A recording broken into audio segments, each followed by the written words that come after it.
Bonjour, dans toute entreprise et dans toute activité industrielle, il existe des risques. Ces risques peuvent avoir un impact et des conséquences sur l'activité en elle-même, sur l'environnement, sur les biens, mais aussi sur la santé et la sécurité des travailleurs. Aujourd'hui, dans ce format qui traite sur quelques normes en relation avec la prévention et la sécurité industrielle, nous allons aborder la norme du management de la santé et la sécurité au travail, l'ISO 45001, version 2018. Tout d'abord, rappelons que les normes sont d'application volontaire, contrairement aux textes réglementaires qui sont de caractère obligatoire. Les normes sont des outils, des guides méthodologiques à la disposition de leurs utilisateurs, publics ou privés, permettant d'harmoniser les pratiques. Il est demandé avant tout de se conformer à la réglementation. Cette conformité réglementaire est un prérequis à une démarche de management et d'autant plus de certification. Elle constitue et elle représente un socle de base sur lequel se construit un système de management de santé et sécurité au travail. Quels peuvent être les avantages d'un système de management de santé et sécurité au travail? Selon l'ISO, les résultats qu'on peut attendre d'un système de management de santé et sécurité au travail comprennent répondre aux exigences réglementaires, la réalisation des objectifs en santé et sécurité au travail et bien sûr l'amélioration de la performance en SST. Les enjeux sont humains, organisationnels, sociaux et financiers. Humains par la réduction des nombres d'accidents et par l'amélioration de la santé et la sécurité du personnel. Organisationnel par une maîtrise de l'organisation de l'entreprise, anticiper les changements. Sociaux, c'est évidemment par l'instauration d'une culture en santé et sécurité au travail et l'amélioration de l'image de l'entreprise. Financier, par l'acquisition de nouveaux marchés qui demandent une certification obligatoire de ce domaine. Nous pouvons attendre d'un système de management en santé et sécurité au travail un climat plus serein avec les administrations par une meilleure prise en compte des exigences légales et autres et par les objectifs de conformité associés et par ailleurs par la mise en place d'une politique de prévention des risques efficace. Nous pouvons également attendre un climat social plus apaisé par la participation et la consultation des travailleurs, basé sur le dialogue social et basé sur la transparence et par la place de l'humain central dans le travail. Nous pouvons également attendre une amélioration de la performance financière, résultat de la politique de prévention, moins d'accidents, moins de maladies professionnelles, une diminution des coûts indirects tels que l'absentéisme, coûts de désorganisation et de remplacement.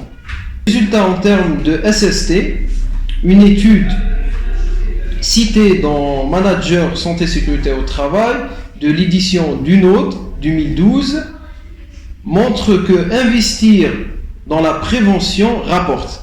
Investir 1 euro dans la prévention des risques donne une valeur ajoutée de 2,20 euros.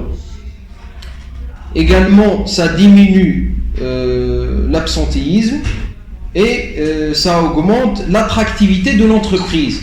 En effet, 3,5 fois moins de turnover. L'approche du système de management de santé et sécurité au travail est basée sur le concept de PDCA. Plan, Do, Check, Act.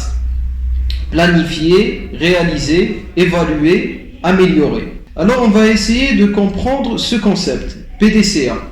Le PDCA est une méthode de management itérative en 4 étapes. Elle est basée sur la méthode scientifique, hypothèse, expérience, analyse des résultats. La paternité du PDCA est attribuée à Shewhart, mais c'est Deming qui l'a popularisé.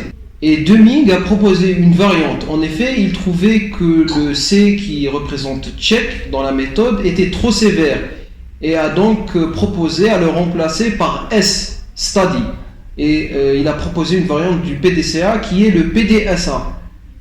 Plan, Do, Study, Act. La norme ISO 45001 est constituée de 10 chapitres.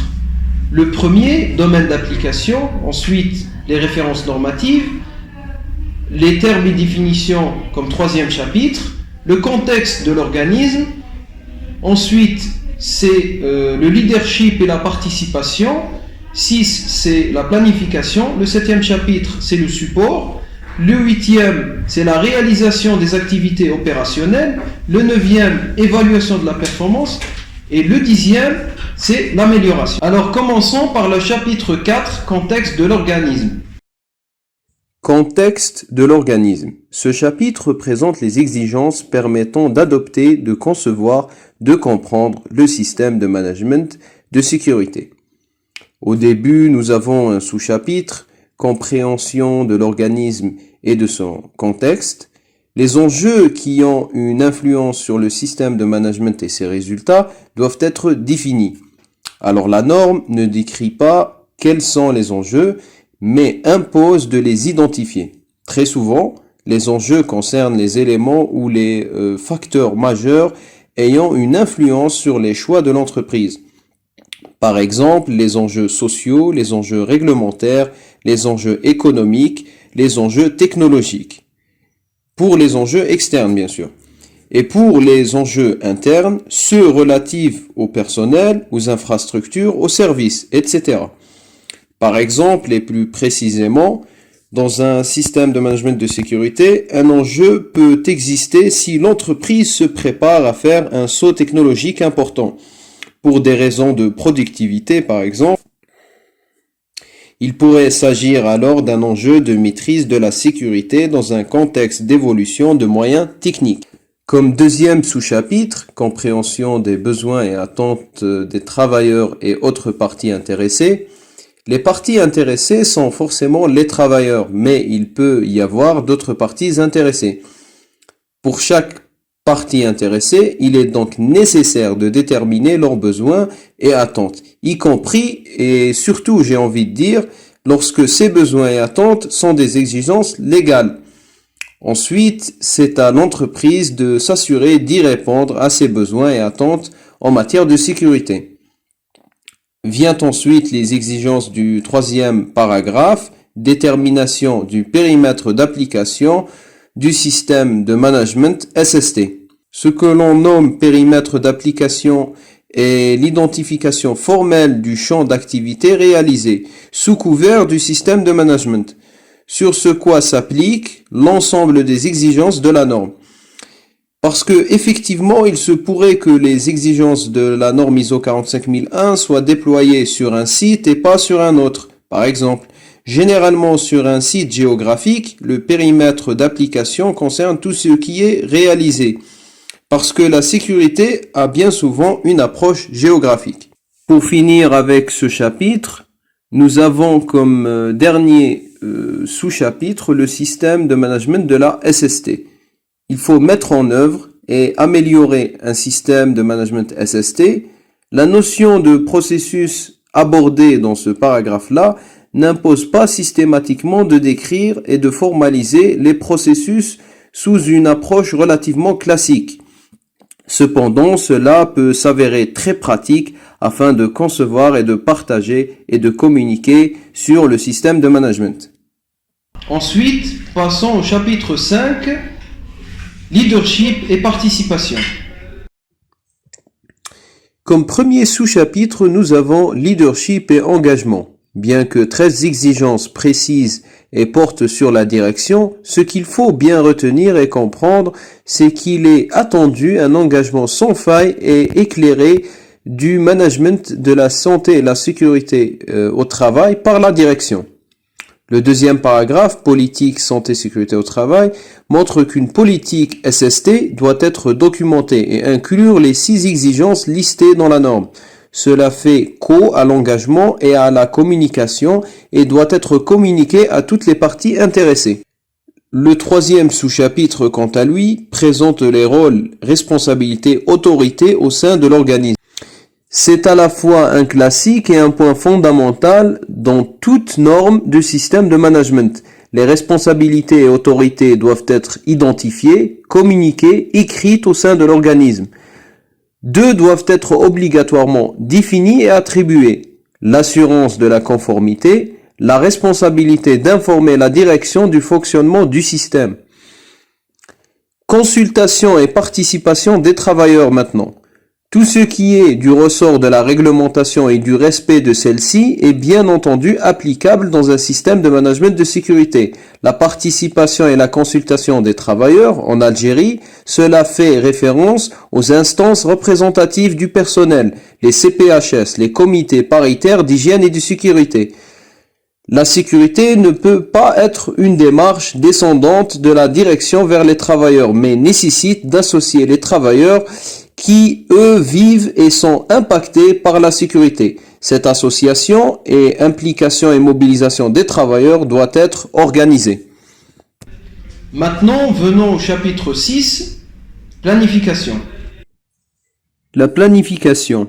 Il est demandé d'identifier les dangers et évaluer les risques et opportunités, de déterminer les objectifs de la SST et de planifier des actions pour les atteindre. Déterminer par ailleurs les ressources nécessaires aux actions et la nature des actions et les délais. Et tout cela doit être enregistré dans un plan d'action. Abordons maintenant le chapitre 7, support. Support, ça parle évidemment de ressources, de compétences, de sensibilisation et prise de conscience, de communication, que ce soit communication interne ou communication externe, d'informations documentées, de création et mise à jour des informations documentées, maîtrise des informations documentées. Le 8e chapitre, réalisation des activités opérationnelles. Pour la réalisation des activités opérationnelles, il s'agit de la planification et maîtrise opérationnelle, du pilotage du changement, évidemment de l'élimination des dangers et réduction des risques pour la SST, l'acquisition des biens et services, externalisation, ainsi que la préparation et réponse aux situations d'urgence. Maintenant, autour du 9e chapitre, l'évaluation de la performance. Alors pour l'évaluation des performances, il s'agit évidemment de surveillance, de mesure, d'analyse et évaluation de la performance, d'évaluation de la conformité, de l'audit interne, du programme d'audit interne et de la revue de direction. Et enfin, au final, le 10e chapitre, amélioration. L'amélioration. Pour l'amélioration, il s'agit évidemment de déterminer les événements indésirables et les non-conformités et les actions correctives. L'organisme doit améliorer en continu la pertinence, l'adéquation et l'effectivité, l'efficacité du système de management de la santé et de la sécurité au travail. Je vous conseille à la fin de cette vidéo de lire cet ouvrage qui s'intitule Management de la santé et de la sécurité selon l'ISO 45001. C'est un ouvrage AFNOR. Un livre exceptionnel de Marie-Hélène, extrêmement pédagogique et conçu par une spécialiste du domaine. Il vous accompagne pas à pas dans la mise en place de cette démarche, du lancement au déploiement jusqu'à l'amélioration. Tout y est pour vous guider.